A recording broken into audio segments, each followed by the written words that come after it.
Hi வணக்கம். இன்றைய நாள் மிக பிரம்மாண்டம், அழகு, சிறப்பு, சந்தோஷமாக இருக்கட்டும். வாழ்க்கை ஐஸ்கிரீம் மாதிரி இருக்கணுமா, மெழுகுவத்தி மாதிரி இருக்கணுமா? இந்த ரெண்டுல எதுன்னு நாமளும் சூஸ் பண்ணிக்கலாம். ஐஸ்கிரீம் என்ன நல்ல டேஸ்டியா இருக்கும், மெழுகுவத்தி என்ன வெளிச்சமா இருக்கும். ரெண்டுமே கரைஞ்சிரும். ஐஸ்கிரீம் சாப்பிட்டு முடிஞ்சிரும், மெழுகுவத்தி எரிஞ்சு கரைஞ்சிரும்.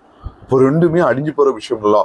அதெல்லாம் எனக்கு வேணான்னு யோசிச்சா இல்லை, நம்மளுடைய வாழ்க்கை ஒரு கணக்கு பார்த்தா அது ஒரு நாள் முடியும். இந்த ஒரு நாள் முடியறதுக்காக இன்னைக்கு நம்ம சந்தோஷமா இருக்கக்கூடாதுன்னு கிடையாதுல்ல. அதனால ஐஸ்கிரீம்னா நாம மட்டும் சாப்பிடலாம், கடைசி வரைக்கும் அந்த டேஸ்ட்டை நம்ம மட்டும் அனுபவிக்கலாம்.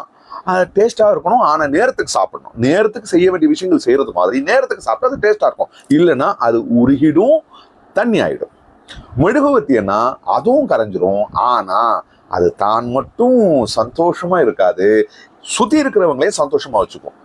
நீங்க நம்ம சுத்தி இருக்கிறவங்க சந்தோஷமா வச்சிருக்கோமா? அட்லீஸ்ட் ஒரு ஜோக்கு சொல்லியாவது சிரிக்க வைக்கிறோமா? 2 ரூபா கொடுத்து ஒரு மிட்டாய் வாங்கி கொடுக்குறோமா? அப்படி எவ்வளவு தூரம் நம்ம ஸ்பெண்ட் பண்றோமோ, எவ்வளவு தூரம் நம்ம மனசு இருக்கோ, நம்ம சுத்தி இருக்கிறவங்க சந்தோஷமா வச்சுக்கிறதாக இருந்தாலும் வாழ்க்கை சிறப்பாக இருக்கும். இல்ல டேஸ்டா இருக்கணும், நல்லா இருக்கணும், நேரத்துக்கு ஐஸ்கிரீம் சாப்பிட்டு நீங்க மட்டும் சந்தோஷமா இருந்துருங்க. எண்ட் ஆஃப் த டே இந்த ரெண்டு மாதிரி எப்படி இருந்தாலும் நம்ம சந்தோஷமா இருக்கலாம்.